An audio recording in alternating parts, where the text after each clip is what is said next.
So yeah, I've been gone for like a week. I put in the Discord for those of you that care, you know why or whatever. And for those of you that don't, you didn't even realize that I was gone. But we are back and we are going to continue on with the milk series, and we will be doing today an FAQ on all things milk in soaps. And I will tell you more about all of the things we're going to discuss in just a minute. But before I do, hello, I am Mrs. Soap and Clay. Let's make stuff.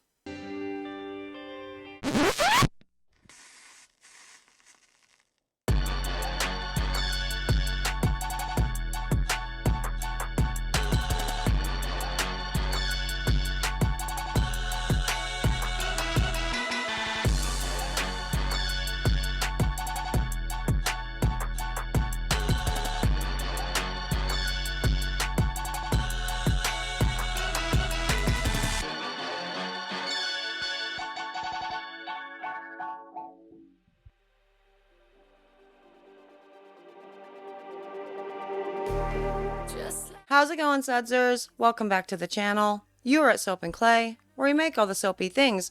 And you are here for, as I said, more milk soaps journey. And we are going to talk about all the frequently asked questions that we get when you have either a new milk soap maker or a new soap maker generally, or just things that come up with more advanced soap makers and they start to troubleshoot their batches. And so that's what we are going to be focusing on today. Is going to be just my face and doing all of this because the aforementioned reasons of, being not being around or whatever, I don't actually have any footage to do this with. So we're just going to have a little chat. It's going to be fun. So we are first going to start out with some common questions about milks in the lye solution or in the oils. And so I'm going to give you a little title card here-ish, and we're going to go do that so I can do my pointy thing.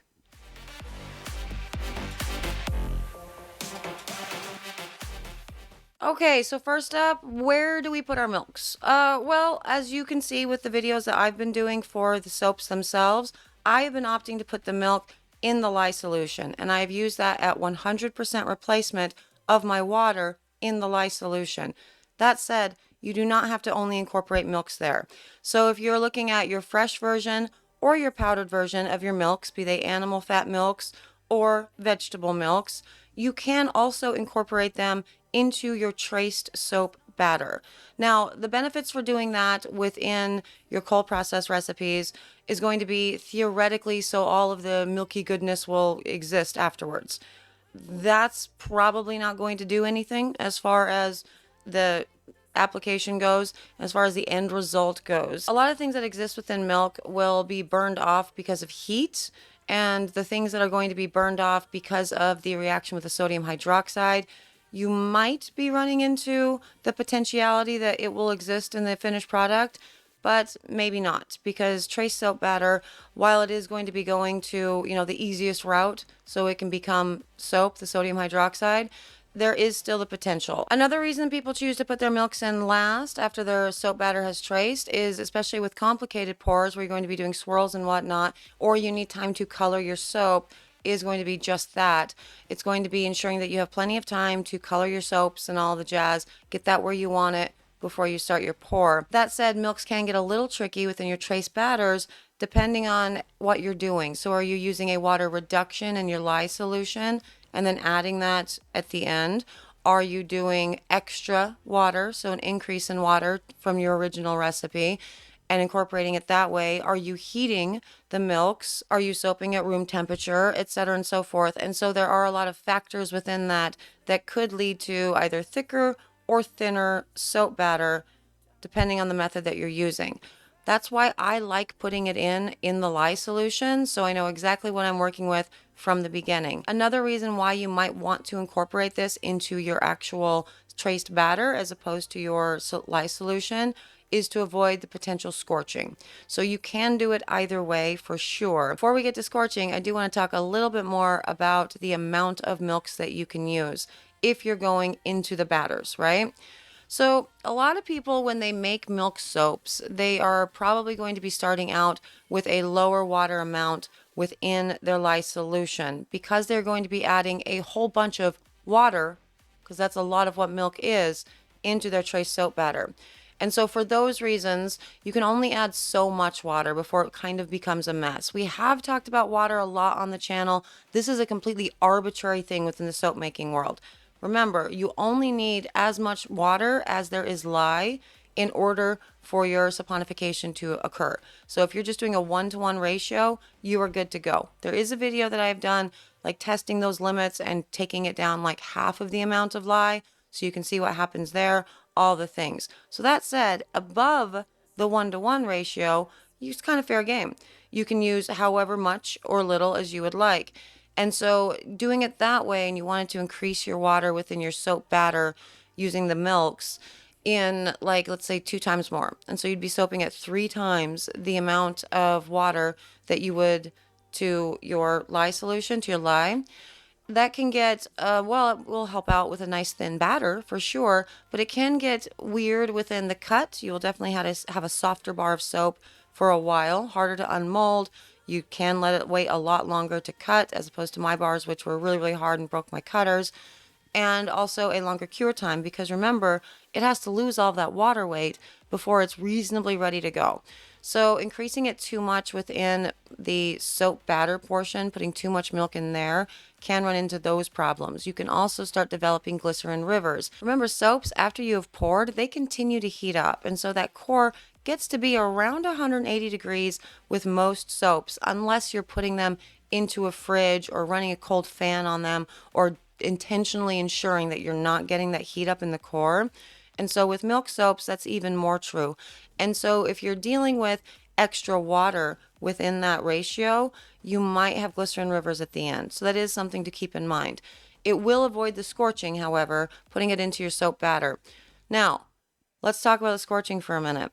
Scorching within the lye solution, so using ice cubes or room temperature or even warm milk, is there a difference? If you're using warm milk, I would say yes, there is a difference, because it is going to get your temperatures up to above 200 degrees once you insert your lye. So you do want to pay attention to that. It can lead to some of those interesting flecks that we got in that 1 bar of soap that was a cow's milk soap with the pasteurized milk that I did not put an exfoliant into, and then it looked like it had an exfoliant at the end. I do think that probably that one ended up overheating. I did soap that hotter than room temperature, and while in the actual pouring, everything looks smooth and nice, I think we might have ended up getting some burn bits. Now, this normally would have just taken care of itself within the actual mixing with the lye solution and the oils, but sometimes, as we saw with that, it kind of won't. So I would definitely pay attention to that if you're soaping at too high of a temperature, for sure. But in regards to room temperature versus ice cubes, functionally afterwards, like in the finished product, there is no difference. Color wise, there's really no difference. We saw the bars of soap where I used ice cubes and room temperature milks pouring into the same, design. And the difference was so slight. We still ended up with a creamy white bar of soap. And that's going to be true of all scorching that you're going to see with all types of milk. So there is that. You don't have to have your ice cubes. And so if you've not prepared for the day and you don't have your ice cubes, worry not. Just go ahead and use it anyway. Make sure the lye solution cools down to room temperature, and you should be good to go soaping your actual regular recipe business as usual.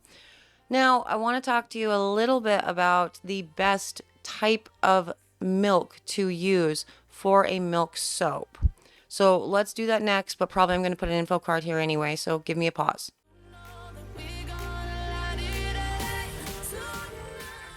So the best type of milk soap, I would say, if you're dealing with animal milk specifically, just based chemically, what all these milks contain, I would say hands down goat's milk is going to be superior to your cow's milk, or probably any other rogue milk that you might be able to get a hold of animal wise and use within your soaps. Goat's milk has a lot more vitamins. There's a higher fat content. It definitely produces a lovely bar of soap. I have some goat's milk soaps from some of the Sudsers, and it's definitely a delightful experience, and it is different from my experience with the cow's milk. But again, chemically speaking, goats versus cows, I would say goats is superior for sure.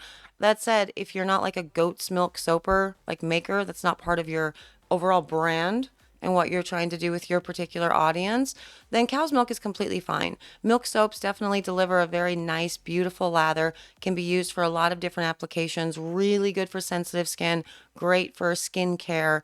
And the goat's milk does have less, I believe, allergen issues. And so that would be something that you could definitely keep in mind with that. But as far as what animal milk, I do think goat's is going to be the better option if you can get your hands on it. For sure.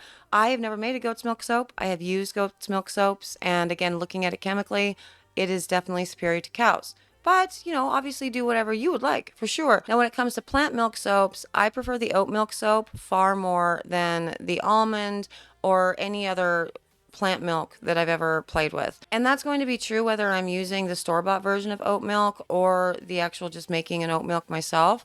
I just really like the creaminess of the lather. I love the way it feels, and I just dig it. It's a very delightful experience across the board.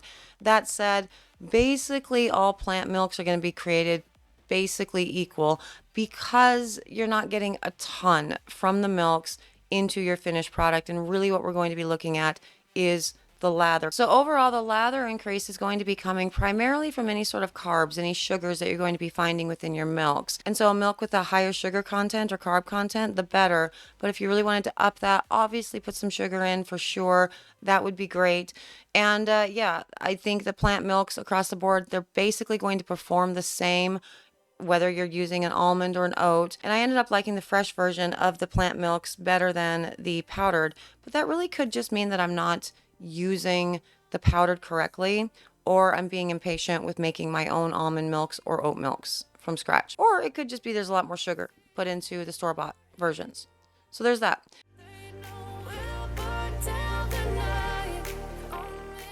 Something else I did want to talk about as far as milk soaps go and bar hardening and all of the jazz. I experienced a ton of bar hardening, and I always experience a ton of bar hardening, really, really hard bars, much like coconut, 100% coconut oil soaps with the soaps that I make. And a lot of people have reported that they have the opposite. They do not experience that at all. And I think it has a lot to do with, after reading everybody else's experiences, a lot to do with the way that you are using your milks. If you remember, soap and clay, I make clay soaps. And that is not just putting like a tablespoon of kaolin clay in to like make the scent stick or whatever. It's not that at all. I actually make clay soaps. It is a huge part of an enhancement that I put within my soaps in copious amounts. And so for that reason, I do soap at 2.4 times water to lye, but a lot of that water is being absorbed by the clay. And that's even more true if you're using like a bentonite, which absorbs a crap ton of water. And so I'm thinking that with my soaps, I could reasonably get away with increasing my water content to like 3 times my lye in order to get a softer bar that I can let set in the mold a little bit longer.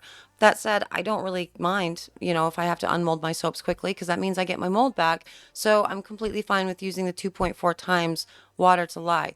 If that's what you are doing and you are noticing that your soaps are too soft and you're not incorporating clays or anything else that's going to be really soaking up that water, that extra water content, then you might want to consider decreasing the amount of milks that you are using. So lowering that to 2 times or 1.8 or even 1.5 if you want to get real crazy. So you can do that for sure. I know a lot of soapers have their own methods and the ways that they do things. And that's one of the reasons why I don't ever super talk about water just generally within recipes, because as I said, it's kind of an arbitrary thing. The more water you put in, the easier your pores are going to be generally. So that's going to be true with the liquid across the board, whatever liquid you're incorporating. But the trade-off is you end up with a softer soap. And if that's what you're dealing with, then you might want to consider lowering your water amount.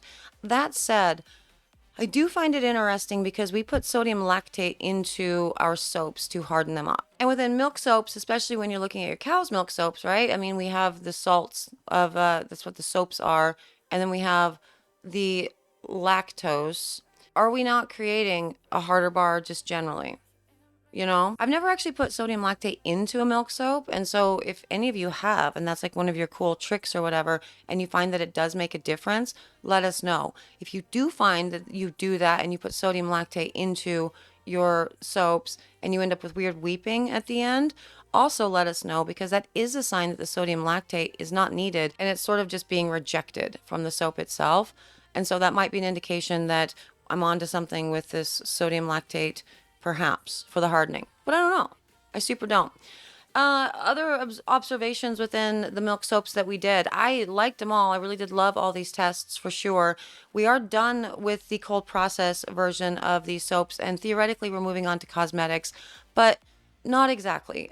We are making, by definition, by label, legal definition, a couple of cosmetics in the next few videos, but it is realistically just a hot process method of incorporating milks. And so all of the questions for hot process are going to be answered within those videos, because we are going to be making a soap paste. You're getting a recipe. It's amazing. I have improved my soap paste recipe for this, and I'm super excited to talk to you about it. And then we're going to change that into a couple of different products so you can see just how easy it is to incorporate milks into other products that are not just bar soaps. And we will talk about how you would incorporate this into a hot process bar soap recipe as well within all of that. So I will save all those questions for that time, which will be tomorrow. But for now, I've been gabbing a whole bunch and I'm going to go. And so I really do appreciate all of the Sudsers, all of you guys for existing, for being here, for being you. Thank you. Hope you guys are having an excellent week. Everybody else that exists, thanks for being here. Thanks. Hope you're having an excellent week too. You guys could all like and subscribe and comment down below, and then you become a Sudser. And that's awesome. We like that for sure. Project Soapway winner announcement has been delayed because, I've been going through a thing, but I will hopefully get that out today or tomorrow. As well. So yes, all the things. I will see you guys again tomorrow, as I said, for soap paste recipe. So come back for that and for another round of soapy fun. Bye.